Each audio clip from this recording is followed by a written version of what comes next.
अस्सलामुअलैकुम, welcome to my channel. आप सब लोग मेरे चैनल को सबसे पहले सब्सक्राइब कर दीजिएगा। इंटरनेट पर एक ट्रेंड चला हुआ है, हर कोई सर्च कर रहा होता है कि हम अपने घर को ऑर्गेनाइज़ कैसे कर सकते हैं, हम अपने घर को क्लीन कैसे कर सकते हैं। बट क्या कभी आप लोगों ने सोचा है कि ये कोई क्यों नहीं सर्च करता कि हम अपने घर वालों को खुश कैसे रख सकते हैं, हम अपने हस्बैंड को कैसे हैप्पी रख सकते हैं। अगर हम जॉइंट फैमिली में रहते हैं तो हम जॉइंट फैमिली में रहते हुए अपनी फैमिली, अपने बड़ों का किस तरह से ख़याल कर सकते हैं, अपने हस्बैंड के साथ किस तरह हैप्पीली मैरिड लाइफ गुजार सकते हैं, अपने बच्चों का ख़याल कर सकते हैं। तो आज की वीडियो इन सब से ही रिलेटेड है कि आप कैसे अपने घर वालों का ख़याल कर सकते हैं। मेरा नाम शादाब है और मेरी शादी को 6 साल हो गए हैं। आज की वीडियो मेरे सारे एक्सपीरियंस की बेस पर है कि मैंने अपनी शादीशुदा लाइफ में क्या कुछ सीखा, क्या कुछ समझा और मैं क्या आज आप लोगों के साथ शेयर करना चाहती हूँ। ठीक है, तो वीडियो को स्टार्ट कर देते हैं। और मैं मेरे घर की बड़ी बेटी थी। बड़ी बेटी भी वो वाली बेटी जिसको ज़िंदगी का कुछ पता नहीं था, बस पढ़ना और पढ़ाना मेरी लाइफ का मकसद था। शादी हुई, शादी होकर माशाल्लाह मैं जब यहाँ पर आई तो मैं इस घर की छोटी बहू थी। मेरे मुझसे पहले इस घर में मेरी 2 नंदें, मेरी एक सास, जेठ, जेठानी और माशाल्लाह उनके 3 बच्चे थे। मेरी अपनी लाइफ स्टार्ट हुई, माशाल्लाह से ज़िंदगी बहुत अच्छी चल रही थी, सब कुछ बहुत अच्छा था। और चलते माशाल्लाह फिर मेरी लाइफ में मेरा बेटा आ गया। ज़िंदगी को चलाना आसान नहीं होता, एक होम मेकर बनना आसान नहीं होता। सालों लग जाते हैं आप लोगों को कोई एक चीज़ सीखने में, समझने में, लेकिन उसके लिए बहुत ज़रूरी होता है कि आप में सीखने की जुस्तजू हो और आपको सिखाने वाले लोग बहुत अच्छे मिले हों। शादी से पहले मैं मेरे घर में कुछ भी नहीं करती थी, जस्ट हल्की-फुल्की डस्टिंग कर ली, क्लीनिंग कर ली, बर्तन वगैरह क्लीन कर लिए।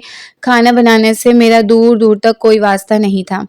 शादी हुई, शादी के बाद ऑब्वियसली खाना भी बनाना पड़ता है, सफाइयाँ भी करनी पड़ती है। फिर शादी के फ़ौरन बाद माशाल्लाह से अल्लाह ताला ने मेरे वहाँ गुड न्यूज़ दे दी और खाने से फिर मेरा 1 साल तक कोई दूर-दूर तक वास्ता नहीं पड़ा। कभी बना लिया, कभी नहीं बनाया। खाना बनाना अच्छा लगता था, खाना बनाना आता नहीं था।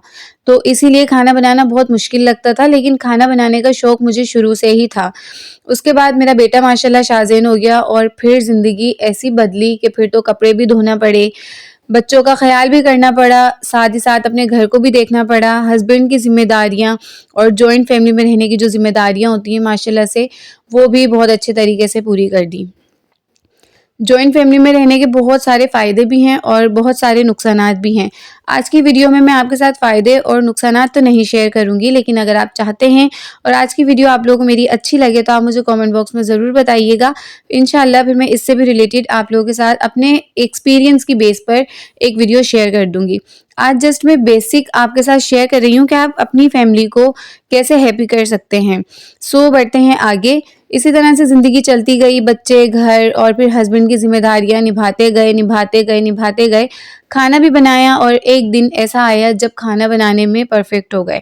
परफ़ेक्ट तो नहीं, क्योंकि आज भी कितनी ऐसी चीज़ें हैं जो बनाना चाहते हैं और बना भी लेते हैं, लेकिन वक़्त लगता है, हर चीज़ आ जाती है। कहते हैं ना, प्रैक्टिस मेक्स यू परफ़ेक्ट। सो आज भी खाना बनाने की अच्छी कोशिश मेरी जारी ही है।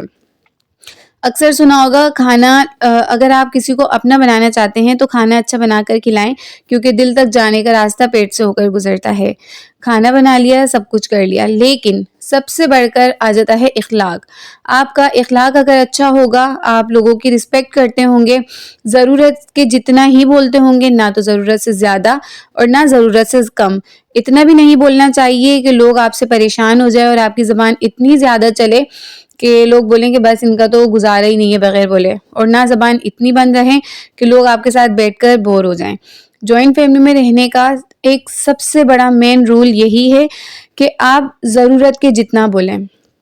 जहाँ ज़रूरत है, गैदरिंग है, जहाँ आपका दिल लगता है, उन सब के साथ अच्छी तरीके से रहें, बैठें, बोलें, बच्चों का ख़याल करें। और फिर जहाँ लग रहा है कि आपका चुप रहना बेहतर है, जहाँ आपका बोलना ज़रूरी नहीं है, वहाँ आप चुप कर कर ही बैठें तो ज़्यादा बेहतर है।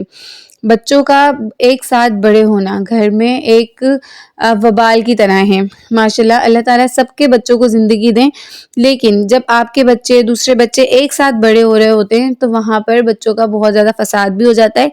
तो उस वक़्त आप लोगों को अपने आप में पेशेंस रखना काफ़ी सारा ज़रूरी है।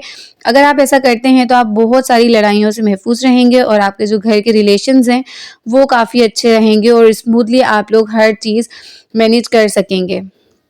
जॉइंट फैमिली में रहने का सबसे बड़ा फ़ायदा ये है, अक्सर लोग ये समझते हैं कि नहीं हमें सपोर्ट चाहिए होती है और हम एक दूसरे को सपोर्ट कर सकते हैं, खर्चों में कमी आ जाती है। लेकिन खर्चे तो देखें आप जहाँ भी रहेंगे खर्चे तो आपको करना पड़ेंगे। जॉइंट फैमिली सिस्टम में रहने का एक सबसे बड़ा फ़ायदा ये होता है कि आप पर कोई बीमारी भी आ सकती है, आपके अल्लाह ना करे बच्चों को कभी चोट लग सकती है। जहाँ आप नहीं पहुँच सकते हैं वहाँ आपके बड़े पहुँच जाते हैं। तो मेरी नज़र में जॉइंट फैमिली में रहने का सबसे बड़ा एक बेनिफिट यही है। बाकी हाँ, बात रही खर्चों की तो खर्चों में भी काफ़ी हद तक कमी आ जाती है। घर में हैप्पी रहने का सबसे बड़ा फ़ॉर्मूला ये है कि आप अपनी सास को अपना बना लें। अगर आप हस्बैंड को अपना बनाना चाहती हैं ना तो हस्बैंड से भी पहले सास को अपना बना लें, क्योंकि हर औलाद अपनी माँ को ज़रूरत से ज़्यादा समझती भी है और प्यार भी करती है। आप क्या समझते हैं कि आप अभी आएँगे 4-5 सालों में आपको इतनी मोहब्बत आप अपने हस्बैंड को कर देंगे कि वो अपनी माँ से दूर हो जाएगा? कभी भी नहीं। एक माँ ने उन्हें पाला होता है, बड़ा किया होता है, तरबियत की होती है। क्या आप अपनी औलाद से दूर रह सकते हैं? नहीं ना। ये दोनों माएँ मेरी माएँ हैं, एक मेरी अम्मी है, एक मेरी सास है, एक मेरे हस्बैंड है और एक मेरा भाई है। इन दोनों माँओं ने आपकी एक माँ जो आपको पैदा करती है वो आपको बड़ा करके दूसरी माँ के हवाले कर देती है ताकि वो आपकी आगे की ज़िंदगी को बेहतर बना सकें। तो इन दोनों माँओं से प्यार करें, इन दोनों माँओं की इज़्ज़त करें। घर में खुशहाल रहने का यही फ़ॉर्मूला है कि अपनी अम्मियों की इज़्ज़त करें, शौहर आपके खुद ब खुद हो जाएँगे। लास्ट बट नॉट लीस्ट, हमेशा खुश रहने की कोशिश करें और कभी-कभार अपने हस्बैंड का पीछा छोड़कर अपनी फैमिलीज़ के साथ भी कहीं आउटिंग पर निकल जाया करें। इससे आप लोगों के आपस के रिलेशंस काफ़ी अच्छे होंगे, आप लोगों को एक-दूसरे के साथ टाइम स्पेंड करने का बहुत अच्छे से मौका मिल जाएगा, क्योंकि घर में हमारे पास जस्ट काम, काम और काम ही होते हैं। बाहर हम थोड़ा एन्जॉय कर लेते हैं, आपस में एक-दूसरे को समझ लेते हैं। तो ये मेरी आज की वीडियो थी, होपफुली आप सबको अच्छी लगी होगी। अल्लाह हाफ़िज़।